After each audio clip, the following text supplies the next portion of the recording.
Bonjour, dans cette nouvelle capsule vidéo, je vais m'intéresser aux capacités 1, 2 et 3 de la séquence statistique à deux variables quantitatives. Donc je vais donc vous montrer comment on fait pour représenter un nuage de points associé à une série statistique à deux variables quantitatives. Puis je vais vous montrer comment on fait pour insérer une courbe de tendance.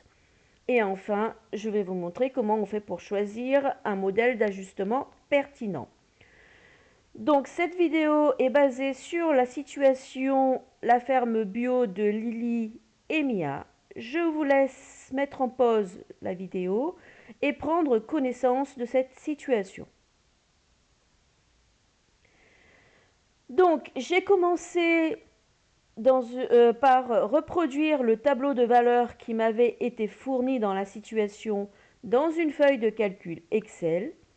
Il me suffit à présent de sélectionner mes données, d'aller dans l'onglet Insertion et d'aller chercher ici dans mes graphiques le modèle nuage de points. Donc j'obtiens ce graphique.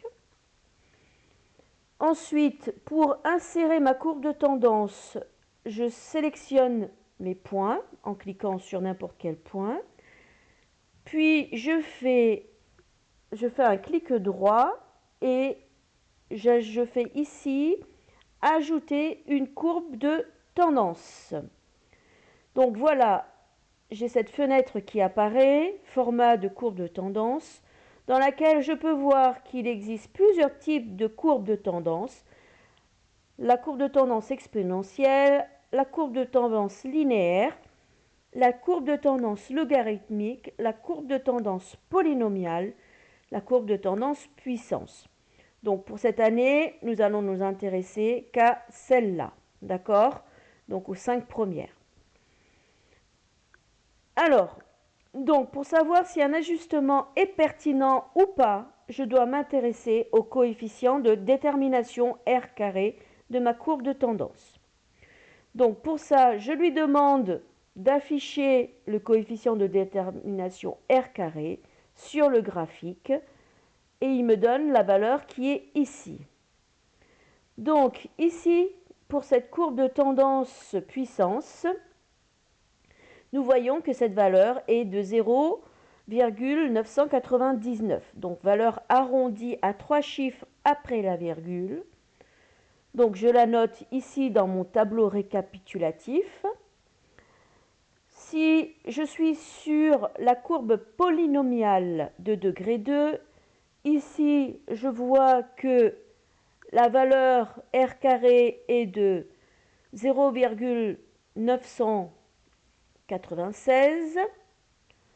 Pour la courbe de tendance logarithmique, mon R carré devient égal à 0,719. Donc je l'ai reporté ici dans mon tableau. Et pour une courbe de tendance linéaire, elle devient 0,901. Pour la fonction exponentielle, mon R carré est de 0,95. Donc valeur arrondie toujours à 3 chiffres après la virgule. Donc un ajustement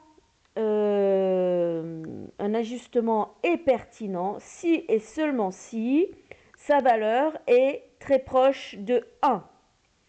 Donc ici, quand je regarde les différentes valeurs obtenues, je vois que la fonction polynomiale de degré 2 est la courbe de tendance la plus pertinente, d'accord? Donc elle me permettra de prédire des valeurs inconnues de façon plus précise. Donc c'est tout pour cette vidéo, aura été utile. Je vous dis à bientôt dans une nouvelle capsule où je vous montrerai comment on utilise une courbe de tendance et surtout son équation réduite pour interpoler et ou extrapoler des valeurs inconnues. Merci, au revoir.